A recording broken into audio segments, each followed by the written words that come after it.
With basic government services about to go online, and much of the ageing population intimidated by the digital revolution, there's a big problem looming. From the simple challenge of working out where to put spaces in your telephone number, to the exasperation of a series of non-specific error messages as you try to click through to the next page, online forms can frustrate the savviest of users. The internet is dramatically changing society, but for many of the older population, it remains an enigma.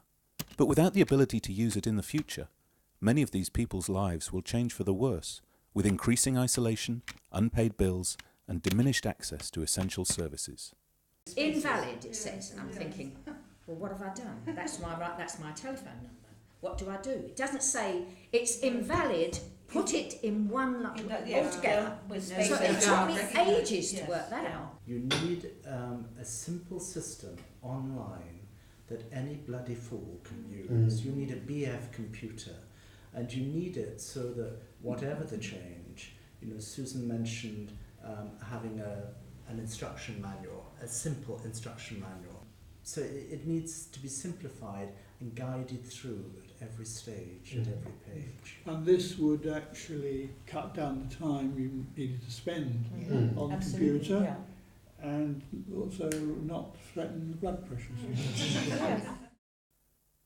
Footnote aims to fix all that.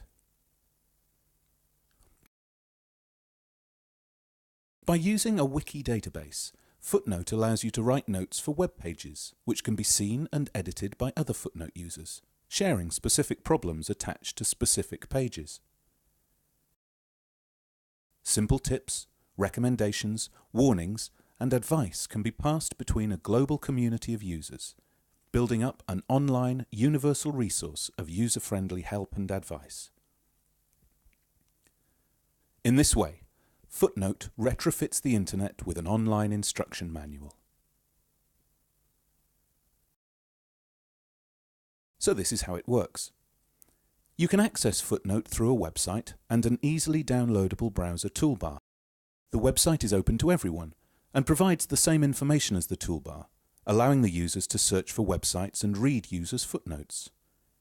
Submitting and editing footnotes requires you to download the toolbar and register with the Footnote community, allowing a level of moderation of comments. Well, I don't mind using computers generally, but it's when they go wrong. Yeah. And then you're stuck. And Did you try it online or you? No. No. Because if you break down halfway, you've wasted half an hour of your time and you haven't succeeded.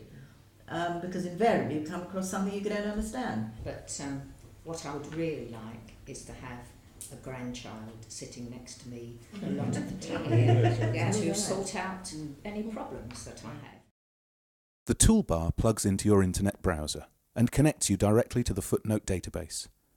You then get live assistance from Footnotes as you browse, directly relating to the pages you're looking at.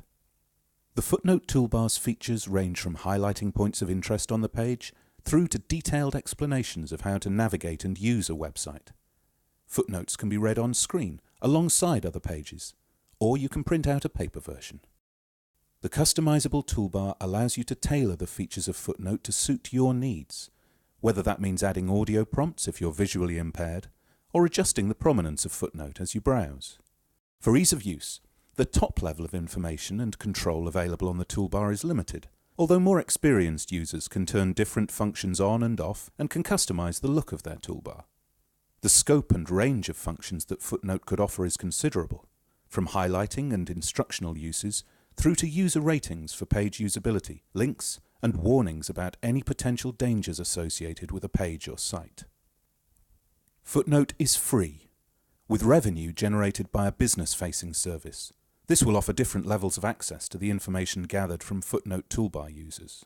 When you register with the Footnote community, you are told how information gathered from your browsing habits and any specific footnotes or edits added may be used. All information is anonymized before a third party is allowed access to it, and is only made available to improve usability, not as a commercial profiling tool. So, how are people going to find out about Footnote and get involved? Essentially, there are three key audiences. People who don't currently use the internet, such as the elderly, but who will need to log on soon in order to pay their bills and access essential services. People who go online, but are not very internet savvy. and people who use the internet regularly, potentially the global Footnote community, who could be encouraged to add notes to Footnote to help and advise other users.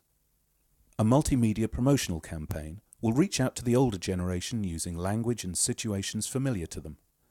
With simple explanations and step-by-step help, we show how Footnote will remove the barriers to going online.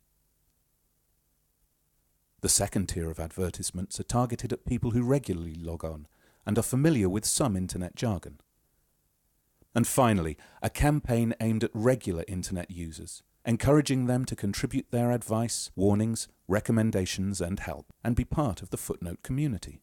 Using Footnote Me ads on existing advertising and working with organisations such as the U3A and Which, we aim to encourage people to join in and help get the project off the ground. Footnote creates a worldwide online community, making the internet accessible for everyone.